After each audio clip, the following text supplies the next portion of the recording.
AI is transforming customer service. It's real and it works. And with Finn, we've built the #1 AI agent for customer service. We're seeing lots of cases where it's solving up to 90% of real queries for real businesses. This includes the real-world complex stuff like issuing a refund or cancelling an order. And we also see it when Finn goes up against competitors. It's top of all the performance benchmarks, top of the G2 leaderboard, and if you're not happy, we'll refund you up to $1 million, which I think says it all. Check it out for yourself at fin.ai. Most people overpay for car insurance, not because they're careless, but because switching feels like too much hassle. That's why there's Jerry, your proactive insurance assistant. Jerry compares rates side by side from over 50 top insurers and helps you switch with ease. Jerry even tracks market rates and alerts you when it's best to shop. No spam calls, no hidden fees. Drivers who save with Jerry could save over $1,300 a year. Switch with confidence. Download the Jerry app or visit jerry.ai/Acast today.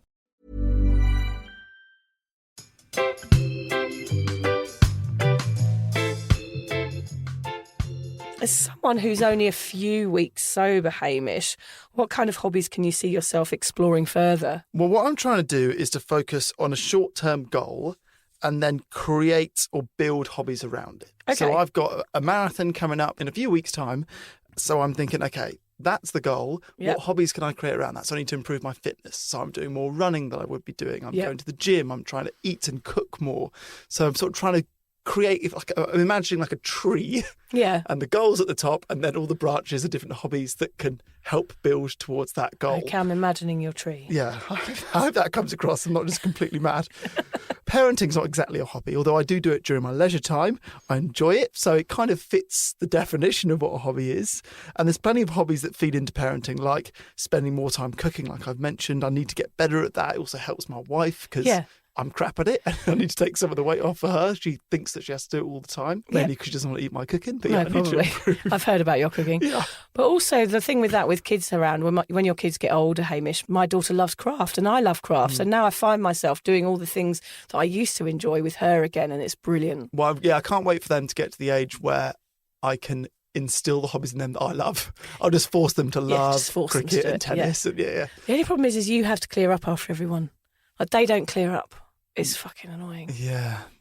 Well, I'll just blackmail them. I'll just say, if you clean up, unlimited ice cream. Yeah. Healthy rules like that. Yeah, healthy. Unlimited ice cream is always on the cards if they're behaving.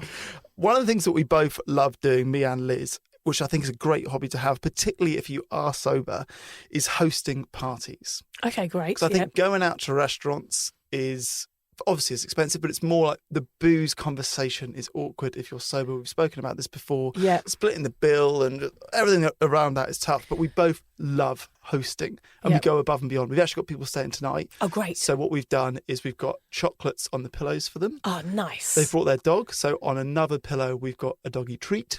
God, you go all out. We go all out. Yeah. Last week when Liz had friends staying, they arrived with the newborn. I said, give the baby to me. I bathed it so she could have some time without the baby. That was quite good, yeah. So we like hosting. Being up for sunrise, that's something that you can look forward to doing if you're sober. That is a really recommended hobby, doing that. Yeah. If you can get up for sunrise every day, your day is guaranteed to start with joy. Yeah, for sure. I'm trying to get into surfing. I'm terrible. Liz's favourite hobby is watching me surf because I'm so bad. Oh, because it's like a funny thing. Yeah. I'm very tall. So you're quite lanky. It's not really made for you, is it? No. Another thing which I love doing, which most people don't really do anymore, is writing letters. I don't know what it was. My parents are hot on us always writing thank you letters. Oh, yes. And I love doing it. I wrote one this morning because friends of ours gave my son Sonny a gift. And so I wrote a thank you letter from his point of view. Oh, yeah, great. I love all that. I love writing letters. I don't know what it is about letters. I try and get my kids to write letters, but the most recent one was to the tooth fairy, and I said to my son George, you need to write a letter because you need to know what you need to do. And I saw him giggling to himself writing it in the lounge, and I was like, what have you written? He handed it to me and said, oi, tooth fairy, you know the drill. There's something special about letters. I do another podcast about grief. And people always said to me that the best thing that they received when they were grieving their parents, I always interview people who are grieving their parents, was a written letter talking about your memories of that person. Lovely. Because it's not something that you can do whilst taking a shit. Yes. You'll receive a million texts saying, sorry to hear your news, think about your dad, whatever. If you write a letter and it's taken time and you send it, and it's a physical thing they can hold and they can keep and they can store it and read it in 6 months or 12 months or when they're having a bad day, there's something very special about it. So yeah, I love writing letters. Okay, I think that's a lovely habit.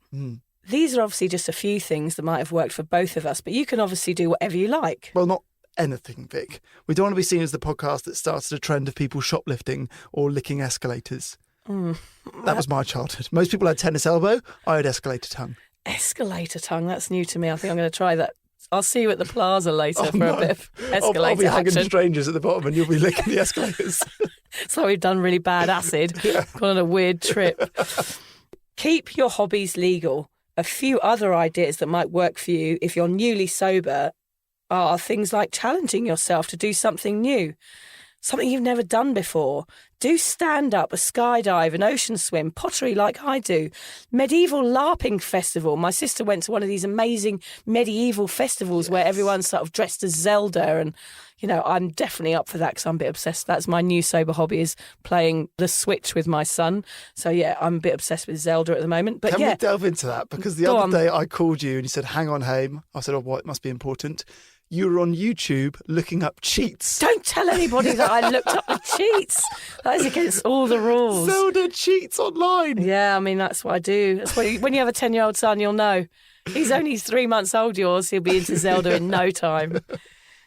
It's also always a good tip to try and do something productive with your hands. I remember Lucy saying on the podcast that she learnt how to knit. I would be interested in doing maybe some origami or some sign language, become a professional waver. Oh, yeah, like that bloke that always sits at the end of your road waving at people. Yeah, it's a nice touch, isn't it? Yeah, lots of waving is good in sobriety. Become the greatest waver out there. Yeah, be in the Guinness Book of Records as having the biggest wave. That would be a good idea. Don't start smoking. That's another tip. Yeah, that is a good tip. Yeah, because when we're saying do something with your hands, we mean do something positive with them, waving, not smoking. Connect with someone that's doing the same thing. Cuppa, for example. Go onto the Cuppa community, meet someone for a hobby, go stained glass window making, you know, go for a Morris dancing class, do whatever you like, but do something fun with someone else. That makes it all the better. Like Vic's done, find a passion for sobriety. Make that your hobby. Read the books, follow the pages and groups, listen to this podcast. Sober can be a full-time hobby. Actually, for lots of us, it has to be. Yep, it definitely has to be for me. If you were a connoisseur of wines and beers, you know, become someone who does that with AF drinks, with alcohol-free stuff. Swap the bad for the good. Be creative with your ideas and brainstorm. Make mocktails instead of cocktails and swap out the alcohol drinks for something that's going to be healthy and good for you. And you can make that your hobby. I actually did that at uni with juice. I had a juice Bible. Yes, you told me about that. Yeah, juice Bible. So me and a friend would go buy a different juice every week from Sainsbury's or Tesco's or M&S, whatever. We shopped around. Yeah. And then we'd write 3 or 4 sentences and we'd give it a mark out of, I think it was about 5. God, I hope you've still got those diaries. Published. Yeah. No, it didn't turn into a career. Okay, I understand. Was that not a bad idea? Could have a podcast for juice. Juice man. If in doubt, lots of sober folks like to get really into walking or just getting out into nature. Start at the ocean or a tree. Breathe in the joy of not being hungover and how wonderful life really is. Practice being grateful. Both of us have got gratitude books that we try and keep up, and you can try and make that your hobby. Yeah, that is a great idea. I mean, volunteering as well. Help a neighbour. A friend of mine gives haircuts to at the community centre, which is brilliant. Like, helping people takes away your need to drink and it gives you more of a focus on another thing. So I used to do Meals on Wheels when I first got sober. I used to have one day a week where I went and delivered meals to old people. It was absolutely brilliant. It was also quite confronting because I didn't realise there were so many people in my community that were so isolated and so alone. It was quite scary. There was this one brilliant woman who, it was really cold one day and she was like, "Are you all right, dear?" I was like, "Yeah, here's your meal." She was like, "Go and put on some fucking mittens." I loved her. I used to go and see her and sit and have a cup of tea with her on the end. I think that's a good one for anyone that doesn't have kids. We always talk about kids because we both parents, but anyone that doesn't have kids and finds themselves with a lot of time when they're sober, doing something like that, going to volunteer can be a really great way of spending it. Yeah, and Lucy started working for Lifeline when she gave up drinking as well, because she gives a day a week now where she goes and does that. So really give yourself out there, put yourself. Hey, Ryan Reynolds here. Wishing you a very happy half-off holiday because right now Mint Mobile is offering you the gift of 50% off unlimited. To be clear, that's half price, not half the service. Like, Mint is still premium unlimited wireless for a great price. So that means a half day, yeah? Give it a try at mintmobile.com/switch. Upfront payment of $45 for 3-month plan, equivalent to $15 per month required. New customer offer for first 3 months only. Speed slow after 35 gigabytes if network's busy. Taxes and fees extra. See mintmobile.com. Why choose a Sleep Number smart bed? Can I make my site softer? Can I make my site firmer? Can we sleep cooler? Sleep Number does that. Cools up to 8 times faster and lets you choose your ideal comfort on either side. Your Sleep Number setting. Enjoy personalized comfort for better sleep night after night. It's our Black Friday sale. Recharge this season with a bundle of cozy, soothing comfort. Now only $17.99 for our C2 mattress and base, plus free premium delivery. Prices higher in Alaska and Hawaii. Check it out at a Sleep Number store or sleepnumber.com today. Out for these things. Any other hobbies that really relate to self-care? Like I said, I'm doing the breathing stuff, but yoga, meditation, hiking, sailing, collecting stamps, buying all bits of crap from op shops, anything like that, anything that looks after yourself but isn't too addictive. And anything that stops you drinking, like that's all it is. Find something that's more productive and more healthy and gets you out into the world. And, you know, you're living your life then. You're not just sat at home with a bottle of booze. We don't want to pretend that changing your hobbies and getting sober is necessarily going to be easy. It might take you some time to really find that thing that entertains and energizes you the way that drinking used to. So if you don't find the right thing, keep looking. In the end, you might find something completely out of character, like line dancing, something that will really fill your sober cowboy boots.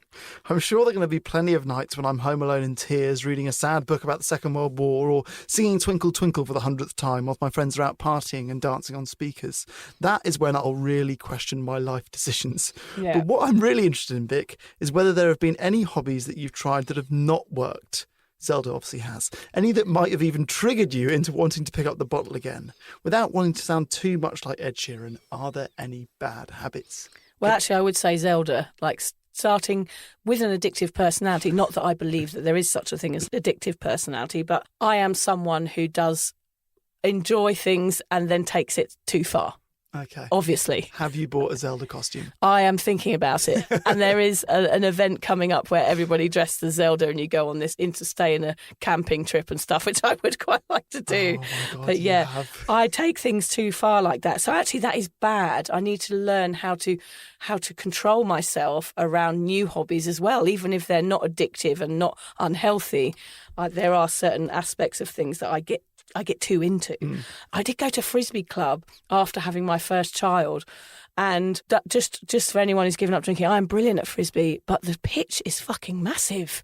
I didn't realise it's like the size of 10 football pitches, and no one threw me the Frisbee once. And I just ran up and down this field like with tears rolling down my face, feeling really rejected. Yeah, and I came away feeling really sad because Frisbee's my favourite. Yeah, so I never went to a Frisbee Club again. One threw it at me. We can start a Frisbee Club. They didn't trust me. We can start a 2-person Frisbee Club in a very small room, and we're going to do it in here. We'll just pass the Frisbee to each other. Yeah, I'm in, I'll do. What else didn't work? I did go to a free dance night, which was when you dance in a room with loads of people to some really weird sort of ethereal music. Yep. And you're sort of giving yourself up to the sky. And I was sort of raising my hands and making weird noises. That was the most uncomfortable thing I've ever done in my entire life.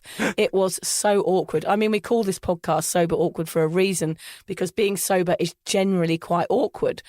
But that was out of this world awkward. It was all kind of middle-aged women with no bras, just kind of sitting on the ground on pillows at the end, just sort of going, making all these weird noises. I don't know, we're kind of connecting with our wombs or something. Yes. All I connected was with the wind that was, building up in my stomach because I wanted to do a big fart. I quite want to do that. That sounds quite interesting. Yeah, I might send you to that actually. Yeah, so I did try a few new things without alcohol that were actually too confronting for me, which can happen as well. So the point is you've got to keep going to things. I do plan on joining a choir. I do like singing. And I wouldn't mind joining a drumming club, like communal drumming. I do like the idea of people coming together like a sort of flash mob or big drumming club or a lot of people in one place doing one thing. Yeah. Of course, I did the Thriller dance for my son's Halloween party a couple of years ago. Me and all the mums secretly learnt the Thriller dance. We told them we were going to yoga every week and we practiced in secret. And then we appeared dressed as zombies at this party and did the full Thriller dance. It was the best. You've seen it, haven't you? I've showed it to you. It's like the peak of my life, that moment. And I was sober throughout that whole thing. One of the best things I've ever done. So any mums out there, get the other mums together and learn the Thriller dance at the school hall or whatever, because it is a brilliant thing to do. I know you like wearing mascot outfits, Hamish. Maybe one of your new hobbies could be becoming a furry. Do you know what that is? No, you need to explain. Yeah, a person that dresses up as a giant animal as a sexual fetish. Thanks. You would love that, wouldn't you? Yeah. You're about the right height. You could be like a massive panda or something. I did. Well, so I told you that I was a mascot at the Surrey County Cricket Club. Yes. I did have quite a weird interaction once with a kid. Yeah. So there was a group of kids. It was actually a really quiet game. So rather than me being on the pitch, they said, "Hamish, get into the stands and like mix with." Yeah. It was a school that was there, mixed with the school. So I went up to this group of kids, and there was obviously the ringleader, who was probably 11, 12, and someone said to him, "Is it a boy or a girl?"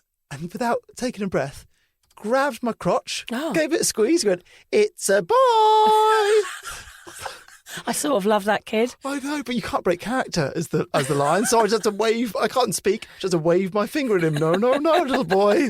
Then In quickly this run away. giant suit. Yeah. Oh my God, you didn't give him an elbow as I you thought passed about away, it. did you? No, it's awkward though, because when you are a mascot, I've spent all day with one kid. You know, one kid who wants to hold my hand and walk around the ground, and then I'll get in the bus home, not in the costume, and he's sitting opposite him, and you really can't. You can't say anything. No. It was me. You can't say that. You just have to hope they don't grab your bollocks. Yeah.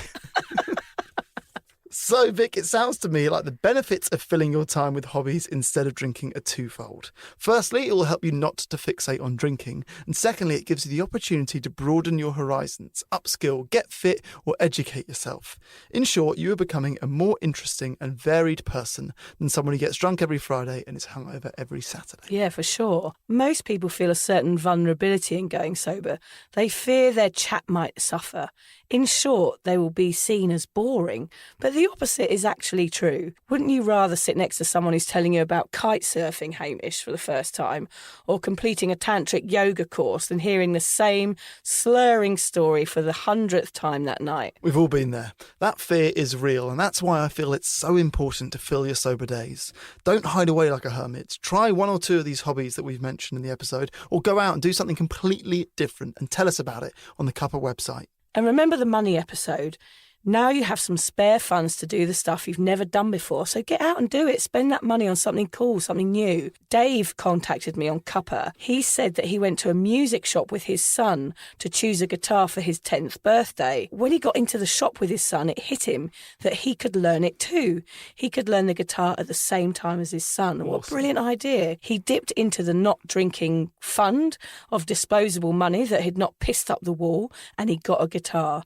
He says it's been a revelation in more ways than one. Not only did he get a hobby, but he's got a hobby to do with his son. And on Sunday mornings, he asks him to help him learning, and they fire up a YouTube video and sit together annoying the neighbours. He said it genuinely made him feel quite emotional as it dawned on him that it was nothing that he would have done when he was drinking. He would have just been hungover. So it's been great for his relationship with his son and for his mental health. There you go. There's a perfect example of someone doing a new hobby and it totally changing their life. Oh, what a story. And that is why having sober hobbies is a must. It opens up other avenues for deeper connections with family and friends, and you get to be that legend that brings out guitar at a campfire now, Dave. Maybe when he gets good, not now. Yeah, not yet. No. You got to at least learn Stairway to Heaven.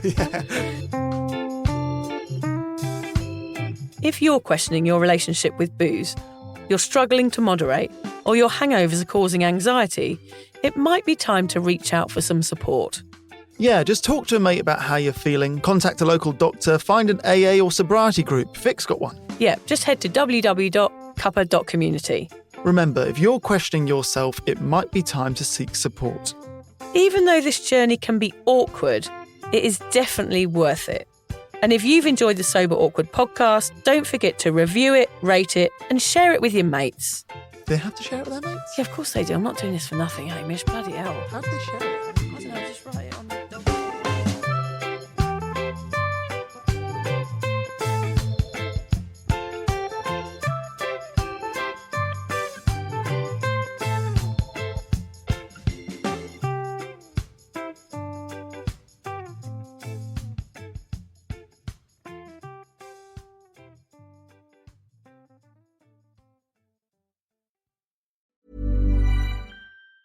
Why choose a Sleep Number smart bed? Can I make my site softer? Can I make my site firmer? Can we sleep cooler? Sleep Number does that. Cools up to 8 times faster and lets you choose your ideal comfort on either side. Your Sleep Number setting. Enjoy personalized comfort for better sleep night after night. It's our Black Friday sale. Recharge this season with a bundle of cozy, soothing comfort. Now only $17.99 for our C2 mattress and base, plus free premium delivery. Prices higher in Alaska and Hawaii. Check it out at a Sleep Number store or sleepnumber.com today.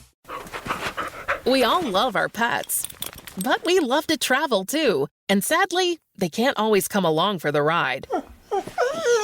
Don't stress. Trusted House Sitters connects you with verified sitters who will stay in your home and care for your pets, all in exchange for a place to stay on their travels. So, while you're off exploring, your pets get to stay safe and happy at home, right where they belong. Find a loving in-home pet sitter today at trustedhousesitters.com. Hi, this is Joe from Vanta. In today's digital world, compliance regulations are changing constantly, and earning customer trust has never mattered more.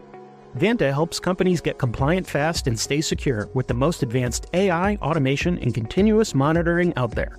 So whether you're a startup going for your first SOC 2 or ISO 27001, or a growing enterprise managing vendor risk, Vanta makes it quick, easy, and scalable. And I'm not just saying that because I work here. Get started at vanta.com.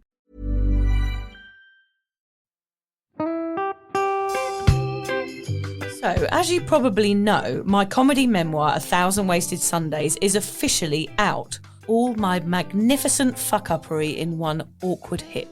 If you'd like to get your hands on a copy, it's now available from all good bookstores. We always say all good bookstores, don't we? Yeah. Are there bad bookstores? No, it's probably ones with moody sellers. Oh yeah, really depressed librarian folk. Yes, Okay, yeah. So there are probably some, but we're only storing it in the good ones. It's only made it into the goodies. You can also get it from all good online retailers. The print version and ebook are out now, and the audiobook will be available in March. I've been writing my memoir for 5 years. It will make you laugh, cry and cringe, and hopefully inspire a few people to reconsider their relationship with booze. If you love the podcast, then I think you'll love the book, even if I do say so myself. Hamish has read it. What did you think? I feel like I know a little bit too much about you now, to be honest, Vic. Look, I really loved it. It was hilarious and surprisingly moving, but I feel like I've seen you naked in a literary sense. Yeah. Does that make sense? Yeah, that's worrying. Yeah. From an emotional point of view, seriously, it wobbled my teeny weeny wooden heart, Vic. Okay. My teeny little wooden heart. Well, his wooden heart is broken. Anyway, so if you do manage to get your filthy mitts on a copy, please do me a favour and head to goodreads.com and give me a review. Doing that will help me get it out there to those that need a bit of sober support. So there you have it. My story, unwanted warts and all. Come and get awkward with me. Not to be too demanding or anything, but seriously, go and buy it now. Yeah, go and buy it. Go and buy it right now. Yeah, don't just tell your friends, buy it, and then buy your friends one or two. Yeah, don't give them a copy, buy it. Yeah. And you know what? Don't be careful where you store it. If you lose it, you can always buy another 5. Buy another one. Yeah.